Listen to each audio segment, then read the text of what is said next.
Halo selamat siang pemirsa, apa kabar Anda siang hari ini? Saya Yulfitri Nisa kembali menjumpai Anda di Speak After Lunch dan seperti biasa kita akan berbincang dan menggali satu hal lebih dalam dengan narasumber yang sudah hadir di studio pada siang hari ini. Dan tidak terasa kurang dari 1 bulan lagi seluruh warga Jakarta akan memberikan suaranya untuk memilih gubernur dan wakil gubernur pada 15 Februari 2017. Pasangan calon gubernur dan wakil gubernur pun saat ini terus berebut menarik simpati masyarakat Jakarta. Debat pilkada pertama pun sudah dilakukan pada minggu lalu. Lalu apa yang akan dipersiapkan untuk terus menaikkan elektabilitas masing-masing paslon? PR apa yang akan harus dilihat secara jeli oleh para paslon untuk membangun Jakarta jika terpilih nanti? Saya akan membahasnya bersama dengan tim pemenangan yang sudah hadir di studio di Speak After Lunch berikut ini.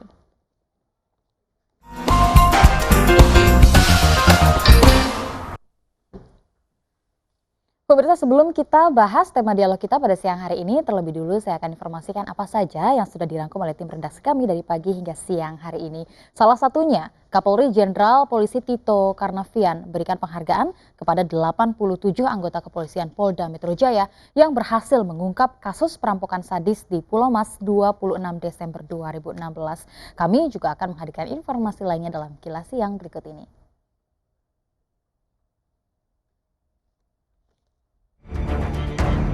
Penghargaan diberikan di Polda Metro Jaya kepada 87 anggota kepolisian yang terdiri dari 18 anggota orang perwira menengah, 20 orang perwira pertama, dan 49 anggota bintara. Kasus Pulau Mas ini dianggap spesial karena mendapat tuntutan yang tinggi dari masyarakat dan media. Sementara Polda Metro Jaya mampu mengusut kasus ini hanya dalam waktu 1 hari. Penghargaan ini menjadi salah satu program kepolisian dengan fungsi reward dan punishment yang dilakukan kepada anggotanya.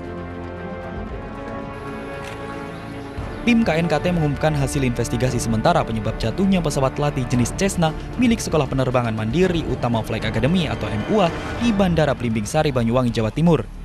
Di lokasi kejadian, tim menemukan tanda benturan baling-baling di landasan pacu yang menandakan pesawat mendarat dengan menukik tajam.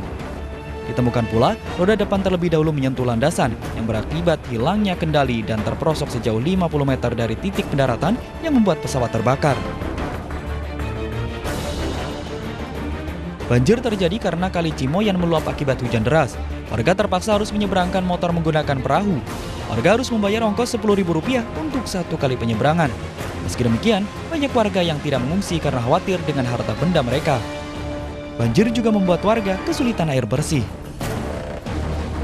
Rumah Sakit Umum Daerah Dr. Soekarjo Tasikmalaya, Jawa Barat terlilit hutang dan terancam bangkrut. Kondisi ini terjadi sejak September 2016 lalu. Hal ini membuat rumah sakit tidak mampu melakukan tindakan operasi karena tidak adanya ketersediaan obat dan alat kesehatan. Pihak distributor menghentikan pasokan obat dan alat kesehatan karena RSUD menunggak pembayaran. Sementara pihak distributor menghentikan pasokan obat dan alat kesehatan karena RSUD menunggak pembayaran. Akibatnya, banyak pasien yang dipulangkan serta dirujuk ke rumah sakit swasta. Tak hanya itu, honor dan tunjangan pegawai selama 3 bulan pun belum dibayarkan. Pemda Kabupaten Karo, Sumatera Utara akan mengajukan perbaikan rumah, sekolah, dan tempat ibadah yang rusak akibat musibah gempa.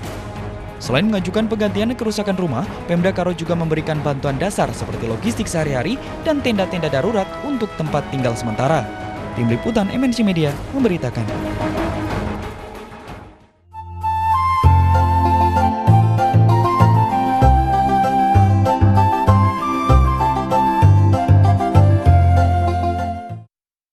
Pertarungan antara Agus Silvi, Ahok Jarot, dan Anis Sandi semakin sengit dalam kontestasi Pilkada DKI Jakarta. Ketiga pasangan semakin ketat beradu konsep dan gagasan demi menjadi jawara Jakarta.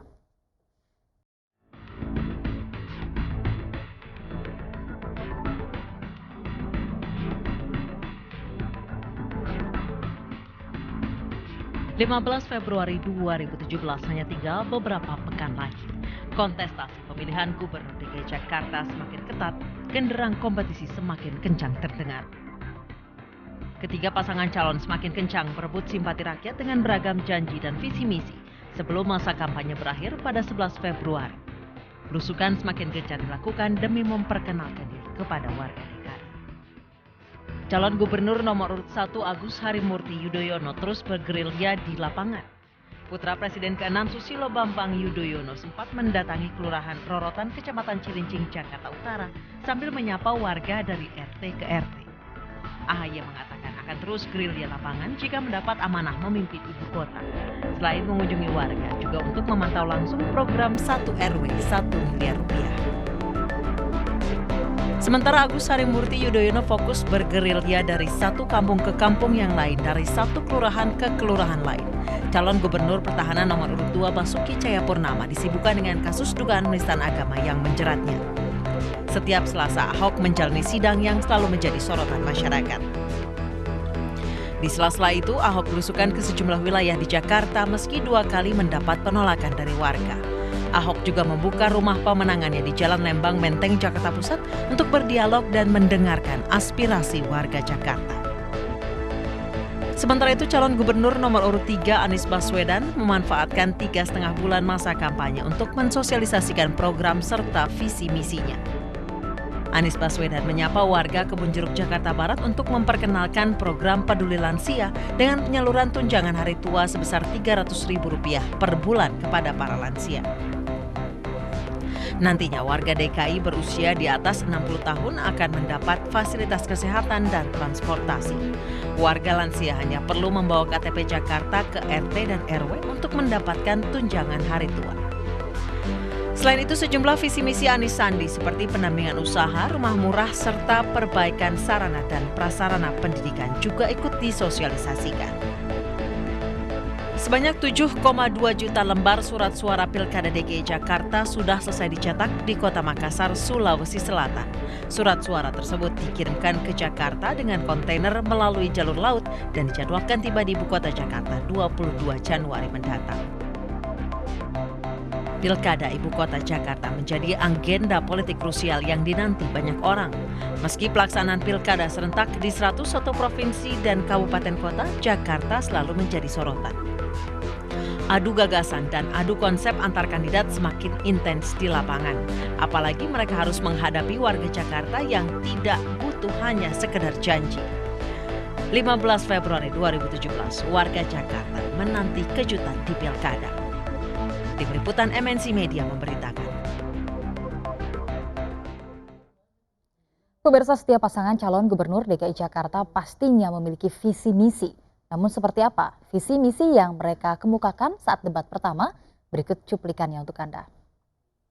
Visi saya 5 tahun ke depan adalah menjadikan Jakarta semakin maju, aman, adil, dan sejahtera.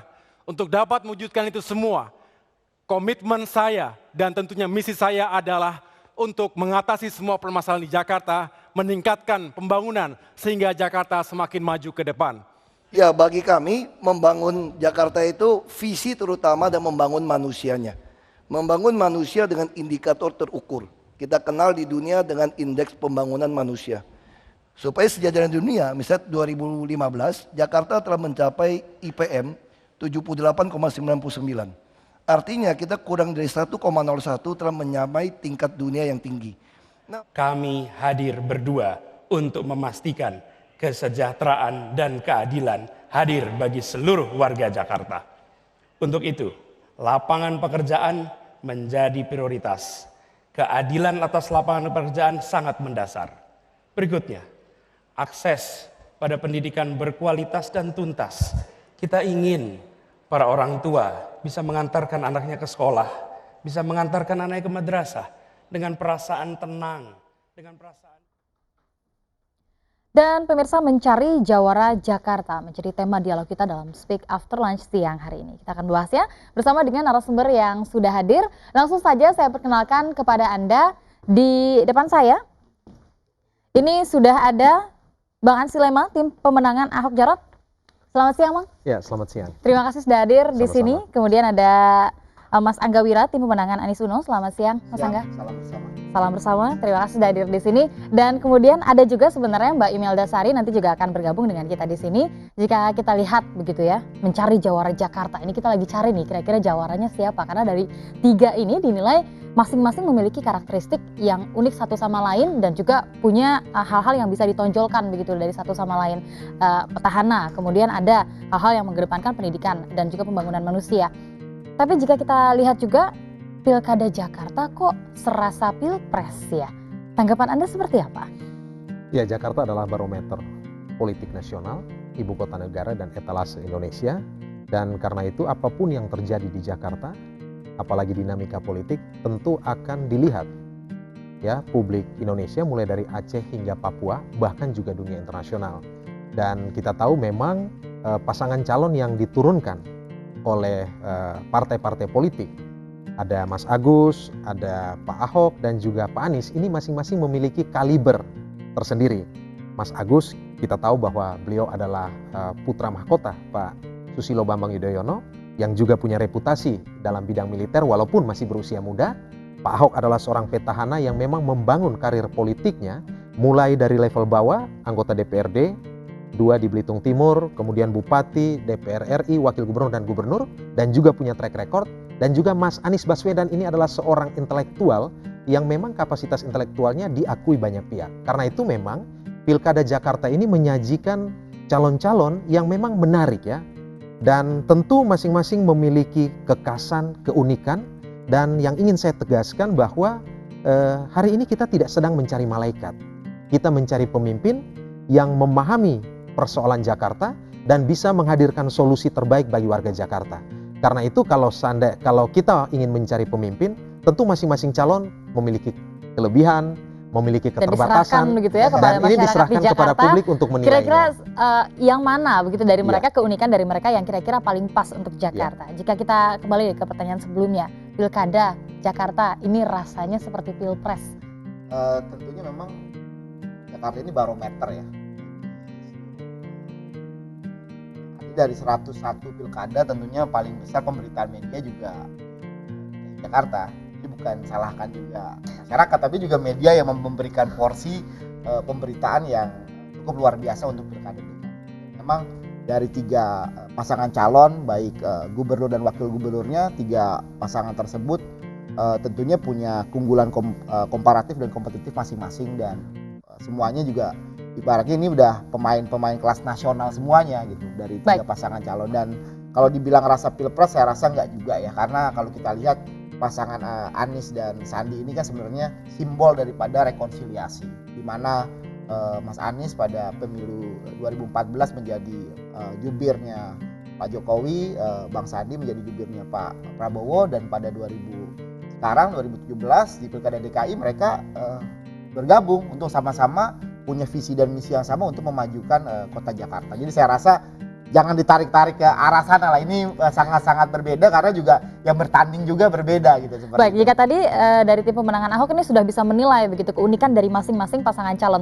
Tapi dari tim Anda, seperti apa sih Anda menilai dari masing-masing pasangan calon ini? Ya, dari kami, Mas Anies dan Bang Sandi punya track record rekam jejak yang memang sudah dibangun puluhan tahun. Mas Anies dengan karirnya di dunia akademisi, dunia pendidikan juga diakui bukan hanya di level nasional tapi di global juga diakui. Dan juga Mas Bang Sandi yang membangun karirnya di dunia profesional dan akhirnya masuk ke dunia bisnis juga sudah diakui juga. Nah, saya pikir pasangan Anies dan Sandi ini merupakan suatu kolaborasi yang pas untuk memimpin DKI. Di satu sisi Mas Anies bisa memberikan deliver visi, misi, gagasan besarnya untuk membangun SDM, sumber daya manusia dan karakter di DKI. Di sisi lain Bang Sandi mampu menopang dalam konteks pengalamannya di bidang ekonomi, membuka lapangan pekerjaan, menjaga stabilitas harga-harga, dan tentunya hal yang sudah baik dari yang sudah ada ya kita lanjutkan lagi untuk menjadi sesuatu yang bermanfaat untuk masyarakat DKI. Baik, kita akan lihat begitu ya dengan gagasan-gagasan yang sudah ada atau mungkin dengan track record yang sudah ada dan background yang tentunya sudah tidak diragukan lagi sehingga diusung menjadi pasangan calon gubernur dan juga wakil gubernur DKI Jakarta. Kita akan bahas sesaat lagi pemirsa di Speak After Lunch.